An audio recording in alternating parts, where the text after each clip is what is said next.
Ya, dan berikut kita menuju gedung DPR untuk menyaksikan audiensi antara DPR dengan para buruh. Nelayan, tani, jala PRT, jaringan miskin kota, buruh migran, dan transportasi ojek online beserta tenaga honorer.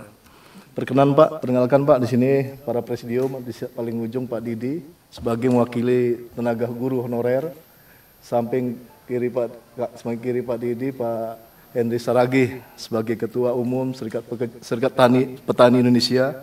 Di sebelah sini Agus Priadi, Wakil Presiden Bidang Organisasi, dan sebelah kiri saya Bung Syed Saludin sebagai Wakil Presiden Bidang Kepemiluan, dan Pak Ramidi mewakili Bung Iqbal sebagai Sekretaris Jenderal Sekjennya KSPI, dan ada Dr. Roy dari Medis, ada dari sindikasi ya media Bung Isan ya, yang hadir sebagai presidium pada hari ini.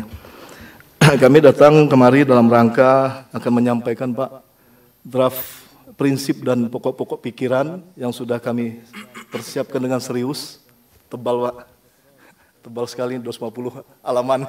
Jadi kami di KSPB ini benar-benar serius untuk menyikapi Pak atas putusan MK 168 yang mana memerintahkan segera dibuatkan undang-undang baru ya untuk kekerjaan yang kita diberi waktu sampai tanggal 31 Oktober 2026. Tentu kita tidak mengendaki sampai tanggal 31, kalau bisa tahun ini selesai Pak, kalau bisa gitu. Ya, tentu kami akan menyampaikan pokok-pokok pikiran Pak, prinsip dan pokok pikirannya secara lebih gamblang gitu, ya lebih detail nanti. Setelah itu nanti dengan kawan lainnya kalau ada mau nambahkan ya, untuk menyampaikan tambahan, tapi nggak usah lama-lama ya, nggak usah mungkin semenit 2 menit. Untuk itu pada tim pengarah pembuat rancangan ini Bung Syed Saludin kami persilakan untuk menyampaikan secara ringkas lah itu. Pada Bang Syed kami silakan. Assalamualaikum warahmatullahi wabarakatuh. Salam sejahtera untuk kita semua. Yang saya hormati pimpinan DPR RI, pimpinan Balek, pimpinan Komisi 9, para menteri yang hadir, para pejabat, dan semua teman-teman buruh, pekerja buruh yang hadir hari ini. Kami mungkin barangkali sebelum saya menyampaikan pokok-pokoknya saja Pak, garis besar, apakah boleh kami serahkan dulu kami menyampaikan bahannya supaya interaksinya ada begitu Pak. Boleh kami izin Pak untuk sampaikan dulu, boleh ya?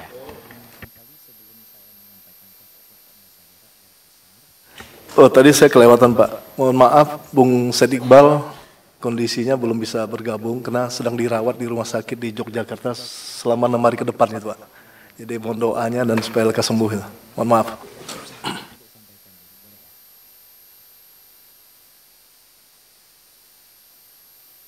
Oh tadi saya kelewatan Pak, mohon maaf Bung Syed Iqbal kondisinya belum bisa bergabung karena sedang dirawat di rumah sakit di Yogyakarta selama 6 hari ke depan Pak. Jadi mohon doanya dan supaya lekas sembuh ya. Mohon maaf.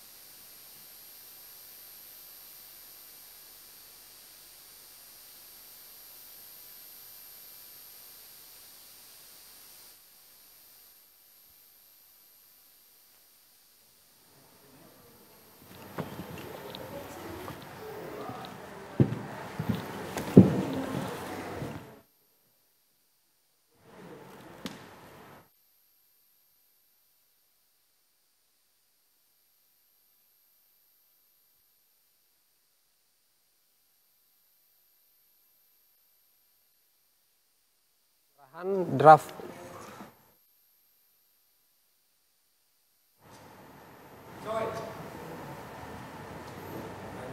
ya, baru saja kita melihat visual penyerahan draft RUU Ketenagakerjaan yang tadi juga kita lihat ada Menteri Ketenagakerjaan Profesor Yasirli dengan Serikat Buruh yang saat ini sedang berada di DPR di Komisi 9.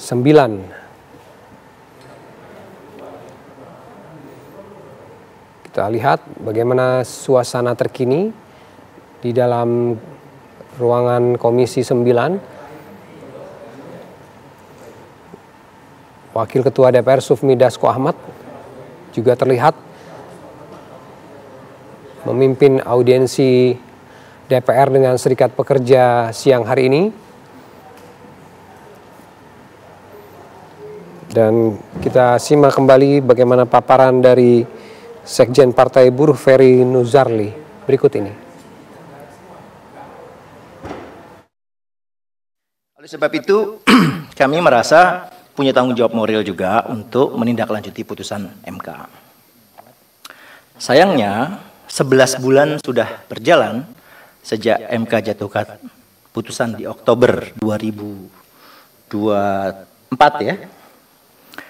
Rupanya kami masih belum mendengar kejelasan dari DPR RI sebagai pemegang kekuasaan membentuk undang-undang.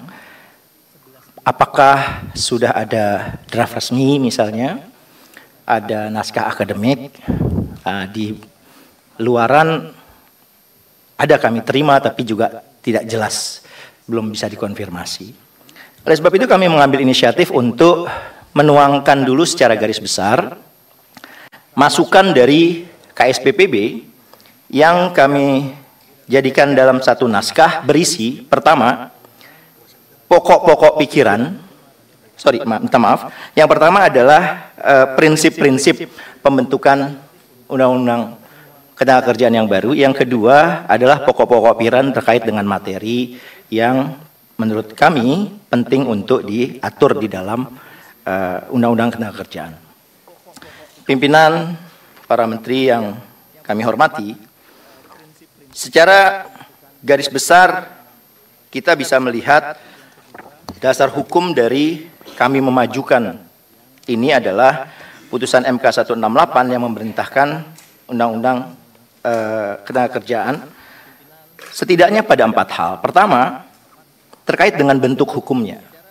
Jadi MK itu meminta untuk membuat undang-undang baru, bukan undang-undang revisi. Jelas dinyatakan dalam sejumlah putusan itu, dan dalam naskah yang kami sertakan, kami juga ada file soft copy-nya, itu kami kutip putusan-putusan MK yang menyatakan bentuk hukumnya haruslah undang-undang baru, bukan undang-undang revisi. Yang kedua, tentang metode pembentukannya yang diminta untuk undang-undang tersendiri. Kalau tersendiri berarti metodenya adalah single subject rule, bukan omnibus law. Yang ketiga, terkait dengan waktunya yang memang harus beberapa kali disebut oleh MK harus segera.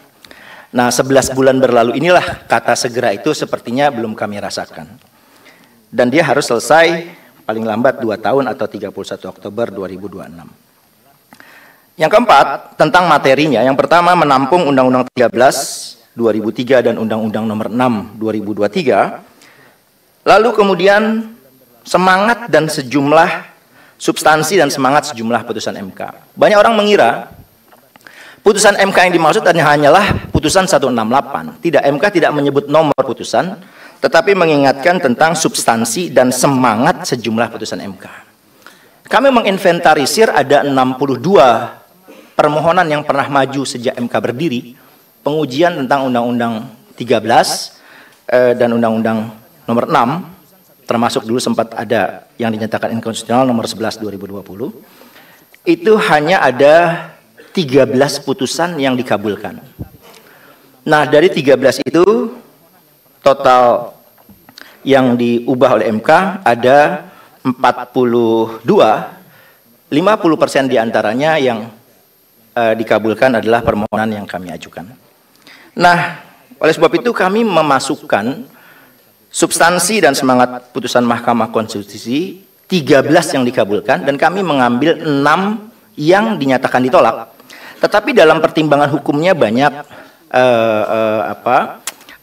poin-poin penting untuk perbaikan hukum ketenagakerjaan.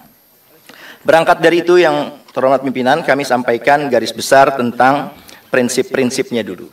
Kenapa kami merasa penting soal prinsip ini?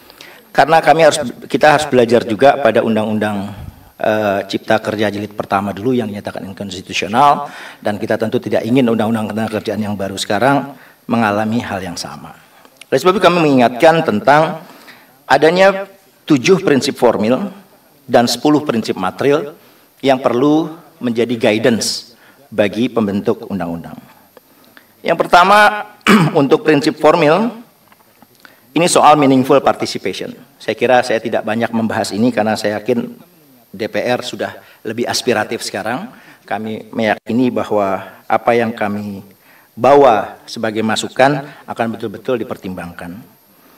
Tetapi terkait dengan prinsip material, kami perlu menyampaikan beberapa hal. Pertama, tentang perlunya mengakomodir sejumlah norma dalam Undang-Undang Dasar 1945 yang memang itu memberikan pelindungannya dalam bab tentang hak asasi manusia. Hak-hak pekerja buruh itu pada umumnya adalah hak asasi manusia.